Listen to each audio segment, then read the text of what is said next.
Octavia and Oscar Fairweather's relationship began like a modern-day fairy tale.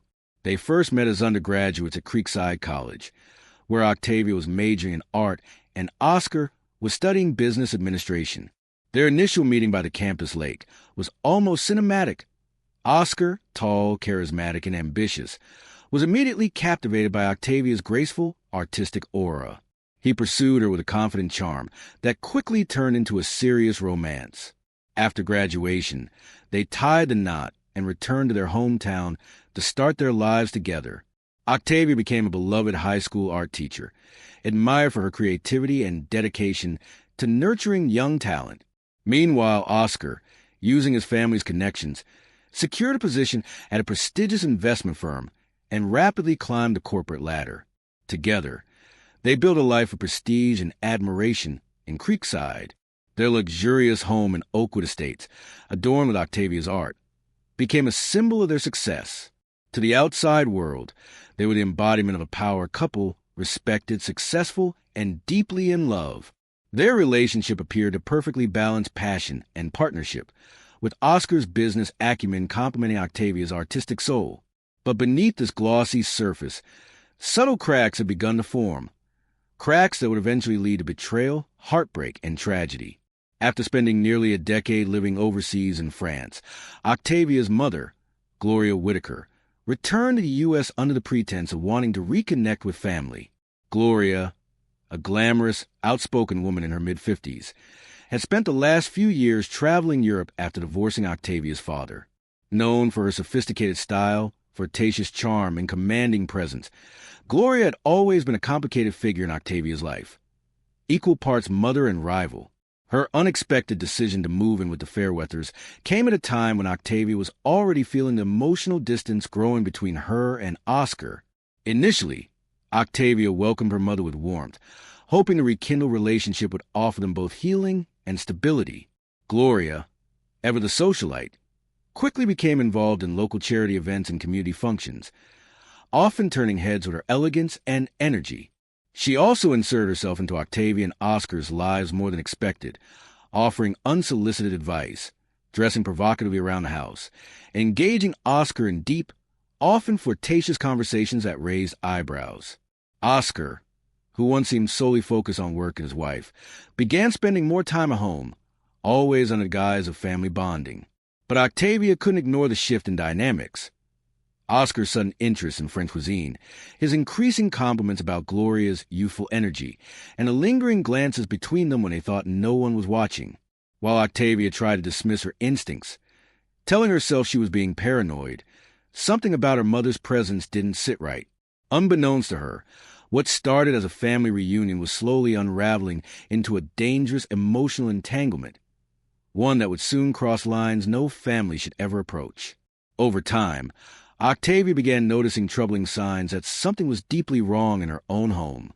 It wasn't one big event, but a series of small, subtle moments that began to stack up, each one more unsettling than the last. Gloria, now fully settled into the Fairweather household, often wore revealing outfits around the house, especially when Oscar was home. She'd casually touch his arm during conversations, laugh a little too loudly at his jokes, and sit too close on the living room couch. Oscar, meanwhile, seemed both annoyed and intrigued by Gloria's behavior. He claimed he was just being polite, but Octavia began catching fleeting moments. Glances exchanged when they thought she wasn't looking, hushed conversations that stopped when she walked in, and sudden silences that filled the room with tension. One evening, Octavia returned home earlier than expected from a book club meeting and found the atmosphere in the house charged with something she couldn't quite name. Gloria was in the kitchen, wearing one of Octavia's silk robes, and Oscar was laughing over wine at the kitchen table. They both looked startled when she walked in, Oscar even knocking over his glass. That was the first moment Octavia felt something real was happening behind her back. She tried brushing it off as her imagination, but the uneasy feeling wouldn't leave her. Her mother began taking more interest in Oscar's career, accompanying him to social functions as his plus one when Octavia couldn't make it. When she expressed discomfort, Oscar accused her of being ungrateful. After all, Gloria was family. It was in these quiet betrayals, disguised as harmless interactions, that the foundation of Octavia's trust began to erode. Though she didn't yet have proof, her instincts told her that something was unraveling right under her nose, something that could destroy everything she thought was sacred in her marriage and her family. Octavia's growing suspicions finally pushed her to do what she never thought she would: snoop. One quiet afternoon, while Oscar was out and Gloria was supposedly visiting a friend, Octavia searched the house for any clue that might confirm her fears. It wasn't out of paranoia anymore. It was survival. Her instincts had been screaming at her for weeks. She started with Oscar's home office, rifling through drawers and checking his laptop history. At first, nothing stood out. But then, hidden inside a file folder labeled work receipts, she found something she was never meant to see: printed emails between Oscar and Gloria. They were intimate, romantic, and explicit. The messages detailed secret meetups at hotels, their fantasies, and even plans to manipulate Octavia into accepting more of Gloria's presence in the house. One message from Gloria read, "She trusts me blindly, and that's our advantage." Another from Oscar mentioned how thrilling it was to sneak around right under Octavia's nose. The betrayal wasn't just physical. It was psychological and deeply calculated. Octavia's hands trembled as she read message after message. Her mother, the woman who raised her, wasn't just having an affair with her husband. She was conspiring with him. It wasn't just about lust. It was control. It was dominance. It was betrayal of the cruelest kind. Octavia confronted them that same evening. There were no denials, no apologies, just cold silence, and a smirk from Gloria that Octavia would never forget. The truth had been unearthed, and with it, Octavia's world came crashing down. What followed next would escalate into a tragedy no one could have predicted. After Octavia's explosive confrontation with Oscar and Gloria, any remnants of her marriage began to unravel rapidly. Instead of showing remorse or attempting to salvage what was left, Oscar's demeanor shifted dramatically, from cold indifference to calculated cruelty. He no longer made any effort to hide his contempt. At home, Oscar treated Octavia like a stranger, often ignoring her completely or barking orders as if she were a live-in maid. Conversations were reduced to monosyllabic grunts or biting sarcasm. The man who once showered her with affection now belittled her at every turn, accusing her of being paranoid, useless, or too emotional. But the verbal and emotional abuse wasn't the worst part. It was the psychological warfare he waged that truly broke Octavia down. Oscar would leave his phone unlocked with flirty texts from Gloria visible, or walk into the kitchen and answer her calls on speaker just to let Octavia hear her mother's voice cooing sweetly on the other end. It was deliberate. It was cruel. Some nights, Oscar would disappear without explanation and return smelling of Gloria's perfume. Other nights, he would sleep in the guest room while Octavia lay awake in their marital bed, silently sobbing into her pillow. Even when Octavia tried to stand up for herself or seek clarity, Oscar shut her down with mocking laughter or chilling silence. Once, when she begged him to think about their daughter's emotional well-being, Oscar snapped, "You're the one ruining this family. Not me. Maybe if you were half the woman your mother is, I wouldn't have had to look elsewhere." That sentence gutted her, not just because of the insult, but because it confirmed how deep the betrayal ran. Oscar wasn't simply unfaithful. He was weaponizing her trauma and using it to erode her spirit. Octavia's mental health declined rapidly. The home that once held love, laughter, and dreams had turned into a Cold War zone. She felt isolated, disoriented, and humiliated. And worst of all, she no longer had a mother to turn to. The two people she loved most had joined forces to emotionally destroy her. But the story wouldn't end with despair. It was only the beginning of a chain reaction that would eventually lead to a shocking, violent climax. For months, Octavia had lived with a gnawing feeling in her gut, an intuition she tried to silence but could no longer ignore. The late-night calls Oscar wouldn't explain, the sudden need for privacy, and the peculiar warmth he seemed to show her mother Gloria, it all added up to something too disturbing to believe. Until one evening, her worst fears were confirmed. Octavia had been doing the laundry when Oscar's phone buzzed repeatedly on the nightstand. Normally, she wouldn't pry, but that day, something pushed her over the edge. She picked it up, unlocked it with the passcode she'd memorized, and what she saw shattered her. Text messages. Dozens of them. explicit, flirtatious, and deeply intimate exchanges between Oscar and Gloria. Some included pictures. Others referenced nights they'd spent together, under the same roof as Octavia and their daughter. Her heart sank. Her hands shook. But her eyes kept reading, unable to look away from betrayal that bled out of every word on the screen. Her mother, her own mother, the woman who had raised her, who had rocked her to sleep as a child, was now in bed with her husband. Octavia's mind spiraled. Disgust, rage, confusion, grief. It wasn't just infidelity. It was a sickening, incestuous betrayal of trust and blood. The kind of violation that didn't just destroy a marriage. It desecrated an entire lineage. She confronted Oscar that night. He didn't deny it. In fact, he barely looked sorry.